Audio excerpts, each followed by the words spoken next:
Hello, everyone, um, and welcome once again to my channel. Thank you for watching today. And so I'm going to begin this video as I began the last one with calling to Eshu Egregore, the master of the gate between the Orun and the Aye. Eshu, as I said, he has been there for me. He has protected me. He has guarded me through many things. And I say again, Eshu Egregore, there is none that can stand in his place. And I personify him this way, understanding that he is a force of nature, that he is above my human comprehension.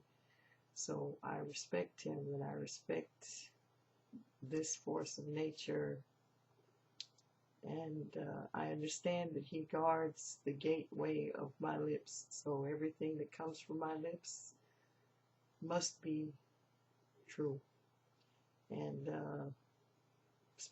if I'm going to call on him, I won't say I never, having to be truthful, I won't say I never ever tell people all of the blunt truth, because sometimes people can't handle the truth. But I try to temper my truth with kindness most of the time. But I try to be truthful. And in this case, since I have mentioned him, I am now under obligation, and with his partner in truth, Ogun, touching iron on my ears. These are stainless steel earrings. I am now under obligation to speak only the truth. Ashe. Last night's video was a bit of a rant, and I understand that I probably came off very preachy, and I don't apologize for that. But today, with my comfort plushies, this is T3rr0, my little Triceratops plushie that I got on a trip to IKEA that my friend took me to, because they know that I hate IKEA. So to make me feel better, Arden got me a plushie. So this is one of my comfort plushies, and this is my comfort Nietzsche. This is a plushie that I got a while back of the philosopher Friedrich Nietzsche. Okay, and he's going to be relevant today when I talk about what I have to say here, because Nietzsche, like many men of his time in Europe, was a racist. Okay, in his life, he was a racist. I don't think he was a racist on purpose per se, but like many Europeans living in his time, he had bad information about Africa and about Africans. And at the time, a lot of people in Western Europe were colonizing Africa, so they spread a lot of misinformation about what we were and what we were like. And Nietzsche kind of somewhat fell victim to some of that. So what little he did speak on us was based on that misinformation. But he did encourage people to question things. And so I have to think that at least at some point during his life, especially when his health was failing, and when some of the people around him, like his sister, which is going to be relevant here, were judging him, and he probably questions his good Western values. He questioned Western values. And so a lot of the um, basis of critical thinking, okay, of independent thinking, of, comes from a lot of the philosophy of Friedrich Nietzsche, okay? And when he wrote his work, Thus Spake Zarathustra, there was a lot in it that spoke to many great African thinkers. And it's like, you know, we get what he was trying to say in a way that a lot of people maybe don't. When he's talking about the dragon and the lion and, the battle between uh, what people know as truth and social dependency, and how social dependency can lead people to embrace and propagate a lie, and honestly believe in it sometimes, okay? But sometimes they know it's a lie. They know that it's not true. They know that it doesn't have any basis in reality, but they promote it anyway because they think it gives them power. So today I'm going to talk about, I mean, I got on this through the issue of marginalized people turning on one another, specifically black men and black cis men and cis women, and sometimes even, people in the LGBTQ community sometimes will turn on us or turn on each other, and basically use hating on other people to gain clout with white supremacists and gain clout with the mainstream, which in the West and especially in the US, at least half of the mainstream is specifically white supremacist, and the other half kind of doesn't want to be, but it grows up with these, it gets into these systems. So we have like half explicit white supremacy and half systemic white supremacy in the States. And, everybody in marginalized communities is trying to survive these two opposing, but not really opposing forces, okay? And this adds to the confusion. And the only people who really can uh, can parse this are people who have studied politics and studied the issues behind them. And that's not many people left, because in the US they have done everything they could, despite not being royalists, despite supposedly not being classist, despite supposedly pursuing liberty and equality. All that was a lie. The education there at least is very classist, and they are trying to keep the lower classes from getting any kind of information that might help them to change the power dynamic in the States. So here we get to this issue of people in the African spiritual community who have taken on these conservative white supremacist values, and they will claim that they don't hate anyone. They will claim that they don't want the destruction, they don't want the death. They will claim that they're not white supremacists, and yet they are saying things and doing things that serve white supremacy. It's like the white liberal with good intentions argument that they will sometimes do something or say something that's anti-black while saying, I don't hate black people.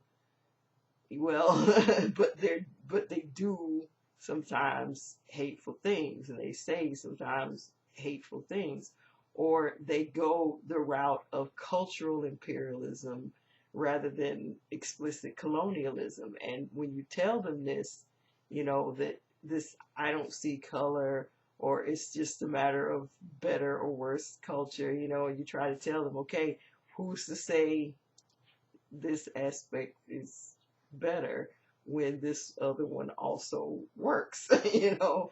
So it's a whole big, deep rabbit hole. White supremacy is a deep, deep rabbit hole, and we all have to take a step back sometimes and think about how we're serving it. Now, I've done a lot of my unpacking. I was forced to do a lot of unpacking as a young person, and I have still, you know, there are lessons that I've still learned up into my 20s, 30s, 40s, and now I'm in my 50s and still learning things. And one of the things that I'm learning, unfortunately, is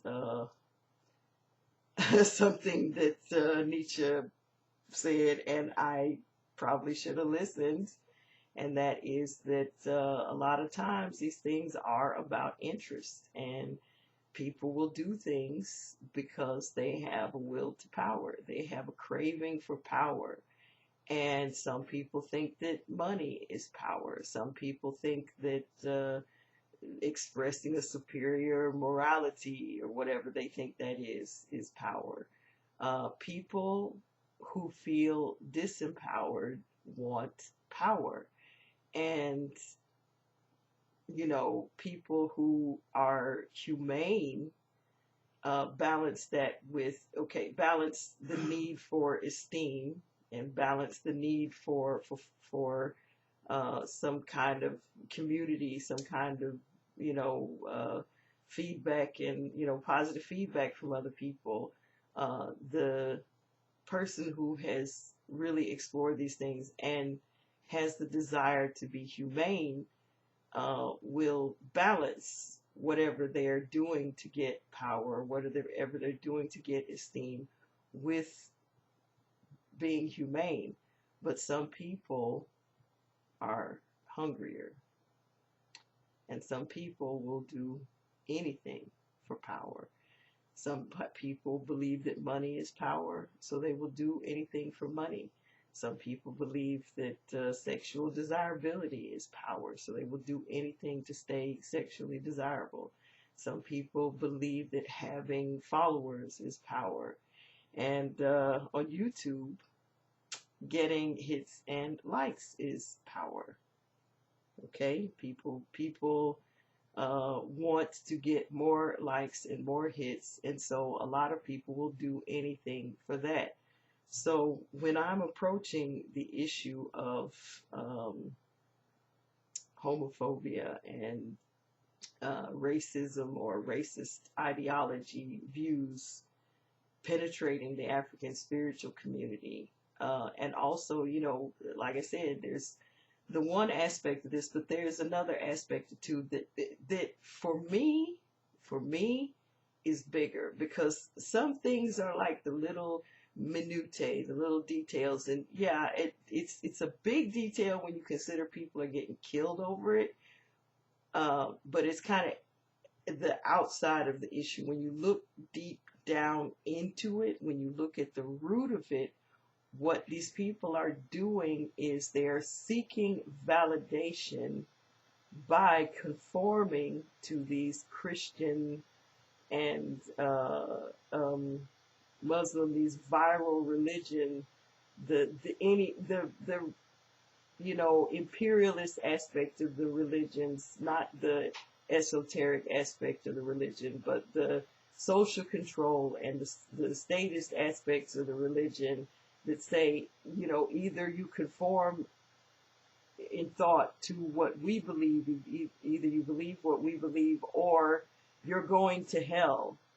Okay, if there's a punishment for not conforming to their thought policing, okay, that's what I call a viral religion or a viral sect of a religion. And those kinds of things, you know, when someone grows up in that, or if someone is culturally exposed to that and surrounded by that, then the being perceived as moral, being perceived as righteous, becomes an aspect of power for them. And this is a hard thing to break. as one is in recovery. One is unpacking white supremacy. One is unpacking the religious the religious ideologies that scaffold white supremacy. It's a hard thing for people to let go. So you have a lot of people in the African spiritual community, especially people who didn't grow up with hoodoo or voodoo or obeah or anything around them. You know, if you grew up and there was somebody around who was a root worker, usually it's like you can grow up in a very conservative immediate family, or even have a family that's very conservative generally on the face, but as long as you have that little bit of African spirituality in there from the beginning, then it's like you grow up kind of, you may grow up kind of split like I did, but you at least have that. You at least have that. But some people didn't have any of that. And the only messaging they were getting about spirituality as children and as teenagers and young adulthood was the conservative Christian type, okay? And or the conservative Muslim type. Now, little is it known, there are moderates Muslims out there. There are esoteric Muslims. There's lots of different kinds. There's Sufist Muslims. There's even like sects of Islam that are completely like state-wise and religion-wise that are pacifistic. They don't believe in trying to force anybody or manipulate anybody. They don't have a concept of hell as a literal place. So it's like, why would we go around telling people, if you don't believe what we believe, you're going to hell? It's just that, if you create if you create a hellish environment, you will have a hellish environment. It's logic, okay? There are technically Muslims like that too, okay? Some would argue that Muhammad himself, peace be unto him, out of respect, was one of those, was esoteric. But, of course, he got pulled into a lot of politics because of the warring aspect of the early history of Islam.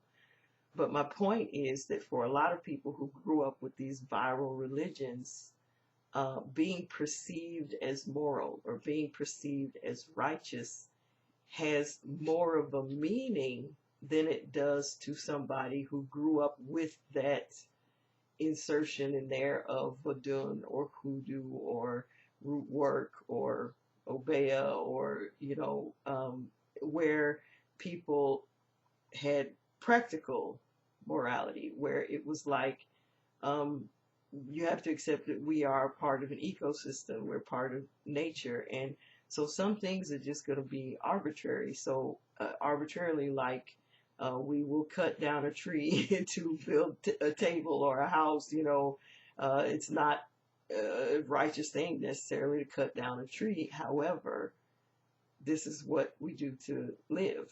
Life feeds on life. And so you have to balance, when you're balancing, what's moral, what's humane, you have to have all of the whole ecosystem in mind, okay? Like, vegans and vegetarians, they worry about killing animals. We worry about killing the grass or the trees or the lake, the rivers. We worry about killing a mountain, okay? We will look at a quarry where they do, an overmined area, the way that some of these vegans would look at a dead animal or look at a piece of meat, we would say that the destruction of a river or a lake is the far worse thing, so you will have people, Vodunsi, who eat meat, but if you leave a piece of plastic after doing an offering,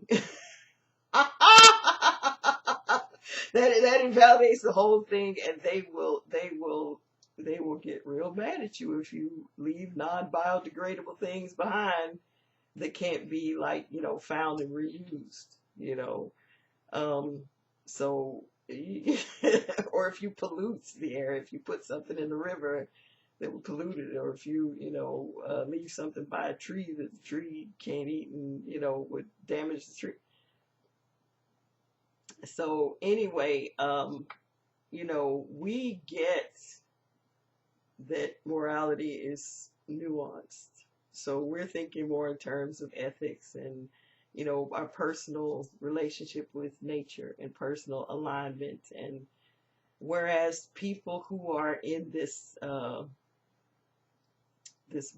religion matrix are thinking in terms of social clout, okay?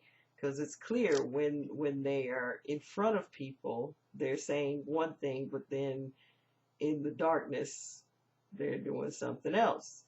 And so even if they manage to kind of get out of the church, and they may still be holding on to that mentality where their public image means so much to them that they would sell anyone and sell everyone to gain something from this public image, especially if there's a side benefit of financial reward. Okay. Now, what happens a lot of times when someone grows up in these viral religion environments, after so long of doing that, they will, go from being, as children, the recipients, the victims, the targets of this atrocity, to becoming abusers themselves, or becoming people who proselytize themselves, people who hurt other people, people who discriminate against other people based on what they were taught as youths. And they will like rack up this history, and it will create something called a moral injury. Now, moral injury is when something warps someone's worldview. It injures them.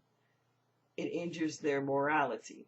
Okay, it makes their morality bent or twisted in a way that they cannot behave with empathy or reciprocity or act in harmony or cooperate when this area of injury is reached. And for a lot of these people, it's like sinners, people who commit sins or things that their church or their group has determined are sins, become less valuable as human beings because they've committed these sins, okay? And, whenever people mention the issue of, like, let's say, abortion, okay? There's this perception that people getting abortions committed they have a lot of ideas that sex is sin. And so someone getting abortion is obviously somebody who had sex, a woman or a person with a womb, whether or not they are a woman socially or not, they have a womb. This is someone with a womb who had sex, and in the misogynistic cultures, this is a sinner. This is somebody who committed a sin, someone who is dirtied, someone who is corrupted because they had sex. And so when it's time to get an abortion, well, they can be very cruel to these people. They can let them have a miscarriage or bleed out and not give them an abortion, because in their mind, those people forfeited their right to live by sinning, by having sex. So when we get to the LGBTQ, if you grew up in a viral religious culture that says that having same-sex relations is what makes someone would make someone a sinner, that these things are sin, that these people's lives are less valuable. And if they are murdered because someone doesn't like their lifestyle, and that's just fine because, hey, they sinned. So their lives were a forfeit. And the wages of sin is death.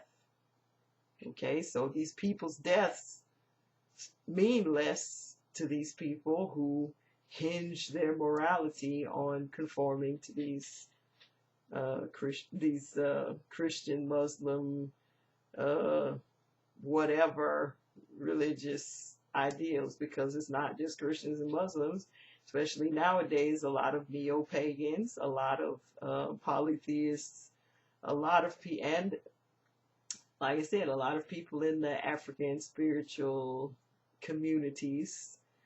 Some of these people haven't unpacked that, and so they still have a concept of sin that revolves around things like thought and feelings and uh, consensual behaviors.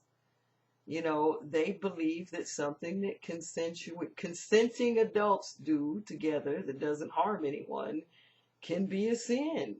And therefore, these sinners' lives are forfeit because they still hold on to the belief that the wages of sin is death. They think that the reason there is death in the world is because of sin, rather than death being a normal cycle. Okay, a normal part of the cycle of life is death. Okay, we have death in our drinking water because we have to kill the germs in the water in order to drink it safely. So that death happens to sustain our life. We have to clean and filter the water so that we can drink it. Um, Death happens to the plants and all of the microbes that we rinse off and kill on the plants before we eat them. There's plenty of death around, and it's not because the plant sinned or the microbes sinned. It's just, you know, that's the way it rolls because we need to eat, and we can't eat those microbes without getting a parasitic infection or something. So we wash them off because, you know, and raccoons even wash their food before they eat it. So, and our immune systems kill all the time. So, because death is such an integral part of life, you can understand how um, in spirituality, the spirits are not going to kind of like interrupt someone's worldview against uh, a kind of death, because we will all die. Okay, so the spirits, you know, their forces of nature or their uh, like being not beings could be we don't know what they are exactly, but they're on a different plane than our physical plane that we can perceive. There may be something, I don't know, but we can't perceive them yet. And it may be just a metaphorical thing in our mind. We don't know. We don't know. Okay? Um, but the point is that um, morality, okay, when it gets attached to power, uh, then comes the question of whose morality, okay? So these people who will see the situation on YouTube, okay, and they will see that, hey, if I conform to these values and I post videos that say these things, I will get more hits and I will get more likes and more people will view me, okay? The algorithm will be in my favor. Well, we all know already the algorithm is biased to promote the content that will make the most money, okay? And that content happens to be content that will be appealing to the people who hold, at least last statistics estimated around 85% of the wealth in the U.S.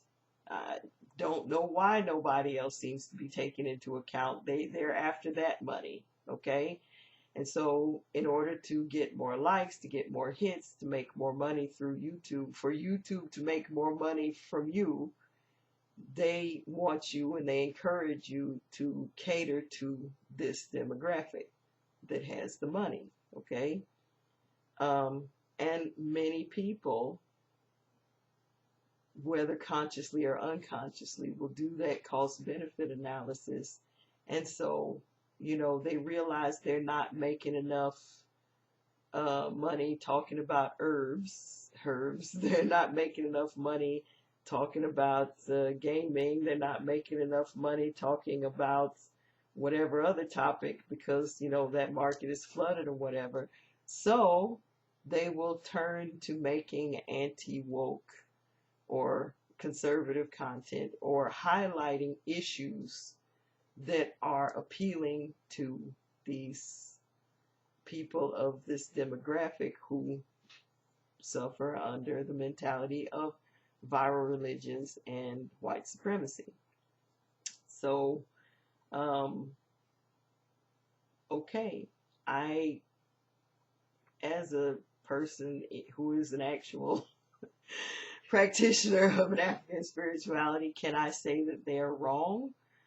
I don't need to get into that because I am not the thought police, okay? What I will say is that I can't associate with such people, okay, for a few reasons. One, I am a black woman. It is not in my interest, okay?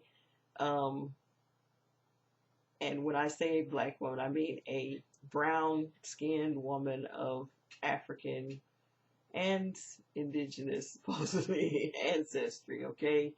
I can't afford to associate myself with white supremacists because it is against my interest. I disagree with them. I don't believe in white supremacy. And bonus, those people hate me. Why would I give anything to those people who hate me? Why would I endorse those people who hate me? It doesn't benefit me whatsoever. Two, I am personally morally opposed to it because it is not cooperative. It is not harmonious. And humans are social creatures, and I respect nature. And so for me, hate, homophobia, racism, all that stuff, even religious discrimination, I notice I make very clear distinctions between, say, Christians and viral Christians. Okay, viral Christian is my term for Christians who are post-Abrahamic, neo-Abrahamic, not really Abrahamic, because originally Judaism, the Hebrew religion, did not recruit. To this day, Orthodox Judaism does not recruit people. It takes a very long and horrible process to convert to Judaism. They are not looking for new people, okay? Despite whatever rumors you may have heard, they are not trying to take over the world. They're not trying to convert everybody. That's some projection that other viral religions put on them, okay? So I make very clear distinctions about viral religion and regular spiritual beliefs or religious beliefs because to me, religious discrimination is bad, just like racism, homophobia is bad. Ageism is bad, fat phobia is bad, all those phobias, all those things where people hate people or behave hatefully towards people, whether you actually feel hatred towards them or not is irrelevant. Your intentions are irrelevant in this African spirituality. Intentions, they're a nice starting point, but your behavior needs to be behavior that is going to bring good consequences. That's part of iwapele. Your intentions, they count for very little. They count for very, very little. What counts is the consequences. What counts is the outcome, okay? Or at least the outcome that you are pushing for, the outcome that you're seeking, okay? And so if you behave hatefully or you say hateful things, you slander people, you spread misinformation about them, you spread disinformation, you repeat disinformation without checking, without fact checking, okay, without getting peer review. You assume knowledge of something that is not really knowledge, it's a guess. But you promote it as if it's knowledge. That's a lie. That's a grift, okay? And I am morally opposed to this sort of disharmony in humanity. I am not all light and love. Sometimes you do have to put your foot down. You do have to defend yourself by any means necessary, so to speak. However, stuff that promotes disharmony and harming people who have done you no harm and don't do things to harm you. It's like it's disharmony. It's misalignment. It's misalignment with the nature of being a living, breathing mammal. Okay, we need harmony. We need cooperation. And so disharmony is inappropriate. It's a misalignment. You're trying to believe that you are going to work better than nature. You're trying to believe that you can breathe without hydrogen and oxygen. It's nonsense. And it ultimately takes care of itself. The reason that I haven't spoken so much about this, a lot of people have made a lot of videos. I don't have any problem with the people who focus on this subject and post frequently on this subject, but I personally have, other priorities. I had to deal with my health. I had to deal with things, and this is not my mission primarily. As you can hear me speaking, I'm not the best speaker. I am not that organized in making, I have trouble making a viral video. I'm very not the YouTube influencer. Okay, that's not my thing. Okay, so for me, I wrote my 2 articles on gender and African spirituality, and that's I said what I needed to say, okay? But this issue has come up because someone very close to me, someone I love, actually flipped and decided that he was gonna start making content that caters to this demographic, this certain demographic. And when I confronted him on it, he didn't, the first time he was kind of apologetic, but then I guess, he wasn't making enough money doing herbs, so he decided he was going to make some more content that caters to this demographic. And I told him, I was like, you sure you want to go there? You sure you want to get, you sure? Because I can't not tell him the truth. I can't not tell him the truth. But and now we're getting to basically the main point of this video, which is I don't believe in good faith with these people, because even though I had alternatives, I grew up around these viral religions, and I saw the moral injury and what it does and how it warps people's worldview and the specific way. And see, when I tell people that if it weren't for Vodun, I would have become a monster, let me tell you where the monstrosity starts. It's because when you are abused and when you are told that you are wrong, that something is fundamentally wrong with you, that you were born in sin and you need to have the sin beaten out of you, you learn that the people with the power uh,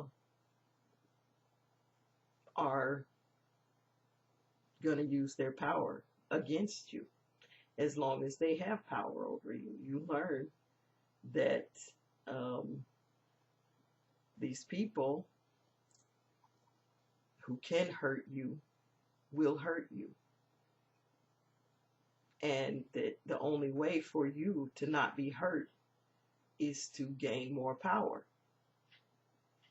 And then you become the person who has the privilege of hurting the people who are weaker than you. So when someone with this worldview uh, has a target, gets a target like a marginalized community that's lesser than them, or that they can raise themselves above and see as lesser than them, less moral than them, and they appear to be less powerful, they jump on that like sharks. It's like blood in the water. Okay? So I don't believe in the good faith. I don't believe that these people who promote racism or people who promote homophobia are doing so in good faith because they are actually morally against it. Because when you look at these people, a lot of them are down low. Okay? They preach against gays, but then they go and do their business, on the down low. Okay? Which is why all that is kind of a red flag for me. Okay?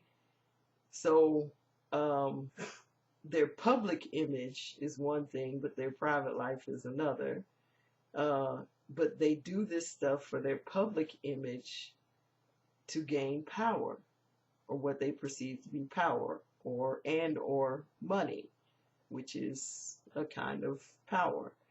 And I don't believe that they live on a different planet than the rest of us. I don't believe that they don't have the needs that the rest of us have. Everybody poops, as they say. Everybody needs water. Everybody needs air. Everybody, so they're human, just like the rest of us. And because of that, they don't have any excuse for misalignment. So when they tell me that this is what they believe, and these are beliefs, and this revelation, and blah, blah, blah, I'm like, really? Really? I don't believe it for a second. I believe they did a cost benefit analysis, and they thought about what would give them more power. And so they're doing what gives them more power, or what they perceive gives them more power. And friends, family, all irrelevant. They will sell all of us for a little more power. We learn how valuable we are to people when it's a choice between us and power. And yesterday I learned my value to another person, and thankfully I don't hinge my value to myself on my value to other people. And because of that, I can, I will still care about them. I will still be here when they wake up, if they ever wake up from this. A lot of people, they never do, because once they get high on that power, they stay high on it, and then when it's taken away someday because they didn't get enough to really put themselves in, really, honestly, a black man cannot really rise above enough to really insulate himself from the negative side of white supremacy. Not a black man, not a Jewish man, definitely not anybody who is not in the white club. Okay? Because even though the people at the top are actually eugenicists, the masses that they use as enforcers honestly believe, and so they're never going to really accept that outsider as one of the in group. And if they step a little to the left, then as soon as they do, then those masses of the dupes are going to point that out and say, see, they were never one of us.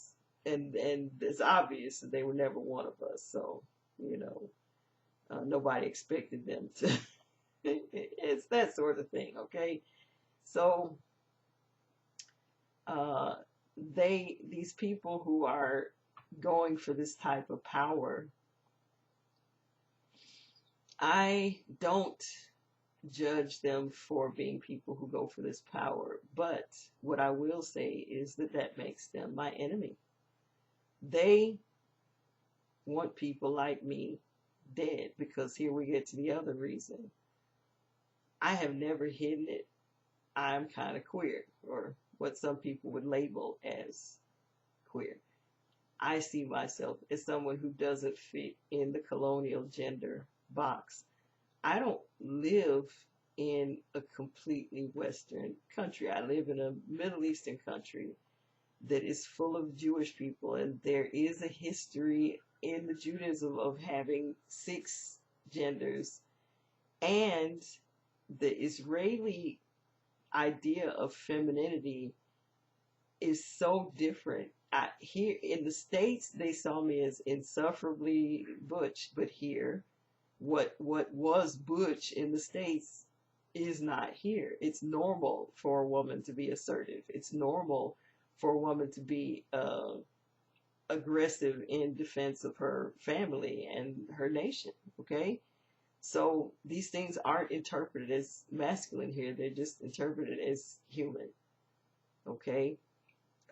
So yeah, there is sexism here. There is misogyny here. But the point is that in a different culture, these things are going to be interpreted differently. And that's the way it should be. It's, you know, there should be variety in this. Nobody should conform to this one viral religious view. And even here, where we have, you know, some religious people who are trying to push that, people push back because it's just not the culture. It's just not the culture to be that limited. Okay? So, I don't have this view of people who propagate these things, you know, this hatefulness as, you know, oh, these poor, deluded fools. No, they're not deluded fools. They could be to some degree lying to themselves. Could be. But from what I've observed and what I've seen, these people know exactly what they're doing. They are preying on other human beings. They are sacrificing, doing basically blood sacrifice of other human beings for their power. When you engage in what's called stochastic terrorism, where you promote ideologies that you know will lead to the murder and the dehumanization and the oppression of other people, you know this. That it's not like this is the age of the internet. Everybody knows that this hate speech leads to murder. Everybody knows this. So if you knowingly engage in stochastic terrorism against another group of people, what are you? What is that? Okay? You want me to believe that you're doing this accidentally? That you have good intentions? Really? Nah. Not me. I am not that sucker. Okay? I understand how this works. And you know why I understand it? Because I read this guy. Okay? And if you read this guy, you know, you will understand it too.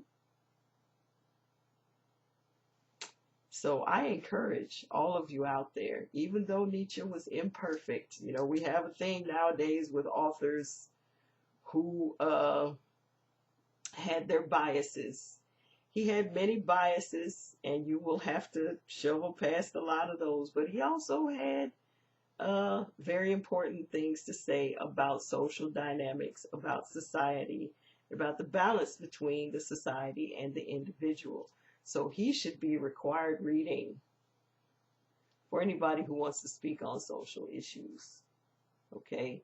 And he should be required reading for anybody who thinks that they're going to fool people who have read this guy about any of their intentions when they're promoting hate towards a group of people. This guy has been accused of being behind a lot of the, stochastic terrorism that has happened against other people. But he did not believe in that. He thought that's the behavior of weak people. Okay? It was his sister and some people who wanted to misuse what he said, who cherry-picked a lot of stuff that he said and fed it to the Nazis. And so he got associated with that. But he would think that they are weak, because it is a weak mentality. A weak mentality of collective credit. That's what a supremacy is. It's a collective credit. And some people, like, they want to take collective credit being a color. Some people want to take collective credit being an orientation. They are straight, so they are superior.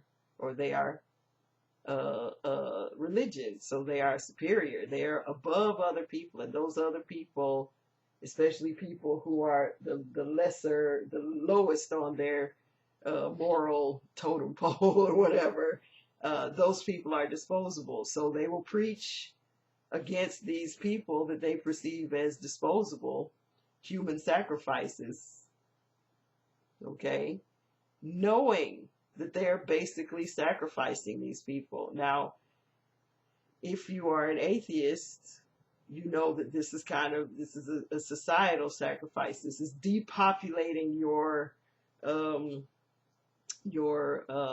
opponents, okay, or demoralizing them, okay. But in spiritual terms, it is human sacrifice. You are the priest guiding the other people to kill others on your behalf, to kill others for your power. And this builds your egregore when people kill for you. So that's what they want. They want the money, and they want a bit of that energy from human sacrifices. Because if someone has their words ringing in their ears when they commit the human sacrifice, they believe that they get some of that energy. But honey, that's bad energy. That's tainted, because none of that really goes to you. It goes to the thought forms that programmed you. That's how that works. It's a funnel. It's an energy funnel. That blood, that heartbeat, that life, those memories, that energy was sacrificed not for you, but for the thought forms that you are enslaved to. So think on that a little bit. When you're doing things for power, who's really getting that power?